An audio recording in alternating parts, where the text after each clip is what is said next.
Ang ine-expect ninyo ngayon na kasama na rin po si Congresswoman-elect Laila De Lima at Congressman-elect Shell Jokno sa impeachment, sa prosecution team ng House of Representatives? Napaka-important development ito kasi alam naman natin na yung susunod na phase ng impeachment process, yung trial. So yung pagpasok nitong dalawang napakahusay na abogado sa prosecution team ay malaking development. Pero considering, sir, na ngayon ay maraming kaalyado na si VP Sara sa Senado, what do you think po ang mangyayari kaya? Yung mga senador nabubuo sa impeachment court ay nangangailangan talagang pag-aralan yung evidence, yung ebidensya. Of course, yung mga senador elected na nationally.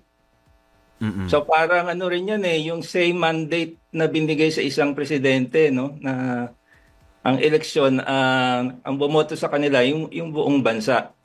Kung kaya't titingnan rin nila kung ano yung public sentiment. So it's a combination of the evidence presented and the public opinion. Of course, media coverage will also play a large part. Kaya kasama na dito yung edukasyon ng ating mamamayan. Paano nila tinitingnan itong magiging impeachment trial. Opo. Pero do you think... napakahalaga ng papel ng media kasi susundan nga ng mga mamamayan na Victoria Christian yung impeachment process, yung trial mismo mangyayari just after the election. po. Napaka-high pa ng ano masasabi natin, yung energy ng mga tao. So mulat na mulat pa sila dahil katatapos lang ng eleksyon. Opo. Pero do you think, sir, mas may fighting chance si VP Sara considering nga na ayon, nadagdagan yung mga Duterte-supported senators and also kasi napatunayan po ng nakaraang halalan na talagang malakas pa rin ang mga Duterte. Marami pa rin po ang sumusuporta sa kanila sa mga Pilipino. So nakita natin na malakas pa rin yung mga Duterte at pinakita nila yan sa bailiwick nila sa Davao. Panay kapamilya nila yung mga nanalo. Hindi lang yan, yung ang boto sa mga elected senators, especially yung mga kandidato nila sa pagkasenador, ang kalakihan ng mga boto galing dun sa South, no? Yung sinatawag nating solid South. So dun sa tanong mo na nabuhayan ba ng loob mas may fighting chance ba, sir, si VP? Yeah, certainly. Kasi nga, kung titingnan mo kung sino yung mga nanalo, it's like even, no? Yung parang split. Kasi may mga kandidato na alyansa, yung kay President Marcos, kaso in-endorse rin sila ni VP Sara. And in fact, parang mas malapit sila, no, kay VP Sara. Two-thirds vote o two-thirds majority ang kailangan para ma-convict. Pero may possibility kaya, Sir Francisco, na kung napakagaling ng prosecution panel at talagang mailatag nila ng matibay yung mga ebidensya, may possibility kaya na yung mga alam natin na kaalyado ng pangalawang Pangulo ay mag-consider na ibahin yung kanilang magiging boto sa impeachment court? Yes, maaari yan kasi nga ang susunod na election presidential election. So maaring makita natin yung mga nanguna sa senatorial election ngayon magiging frontrunner na rin yan sa presidential election.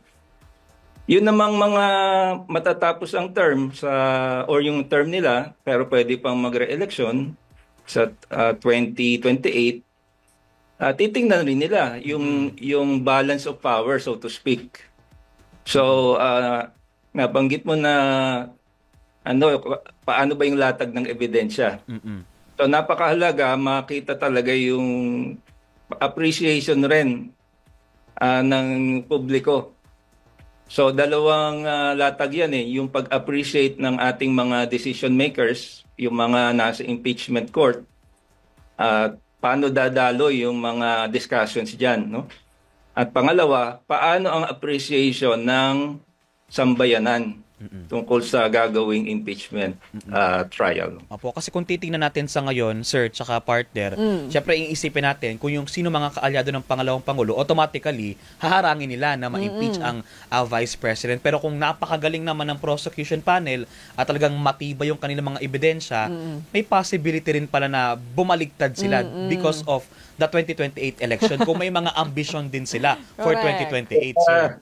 Kasi mga politicians sila Oo. So nakikinig rin sila sa pulso ng masa. Pero isa ring binabantayan ngayon, sir, yung power play sa Senado. Kasi possible daw, baka palitan si SP Cheese, baka may ibang ilagay. Depende sa numbers. Anong nakikita nyo, sir? Sino ang siguro malakas na contender sa pagka-Senate President sa ngayon? Siyempre kung sino makakakuha ng majority. At nakita naman natin na hindi sila sa iisang partido kaya very dynamic and very fluid, no? Pag sa Pilipinas. Kasi multiple party and then ang mandate ng mga senador kasariling mandate nila in a way, no? Sa kampanya kasama sila sa isang alyansa. Pero at the end of the day, binibilang yung boto, no, sa individual candidates.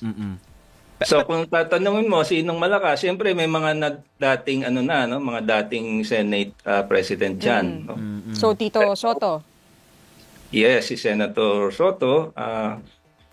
Although I'm not sure kung siya ang magiging pambato ng administrasyon. At sa tingin ko si Senator Chis Escudero. At hindi natin alam yung schedule na gagawin ni Senate President Chis, no? Kasi kung i-convene niya na yung impeachment court prior to the SONA, mukhang pa rin, no? Since incumbent siya, nakaupong Senate President, so malakas yung chance niya. Of course, usually kasi ang malakas din na mag-claim, no, at kumuha ng support yung mga matataas sa listahan, no, nung election. So kumbaga sir, malaki pa rin ang tsansa na kaalyado ng administrasyon yung magiging Senate President kung papalitan si Senator Cheese, malabong from the other side. Depende yan kasi meron kang independent bloc na lumalabas kasi nandyan si Senator Risa Ontiveros pero papasok si Senator Bam Aquino Oo. at saka si Senator Kiko Pangilinan. So may 3 votes ka na pwedeng maging swing vote. So tong grupo ba ni Senator Risa, Bam Aquino at Kiko Pangilinan sasama sa oposisyon o sa administrasyon? So it really requires negotiation, no? Importante na yung magkaroon ng ganyang klase ng negotiation. Opo. Abangan namin yung mga negosasyon na yan, sir. Nako, exciting din po yung mangyayari sa ating Kongreso. Maraming salamat po, Sir Francisco.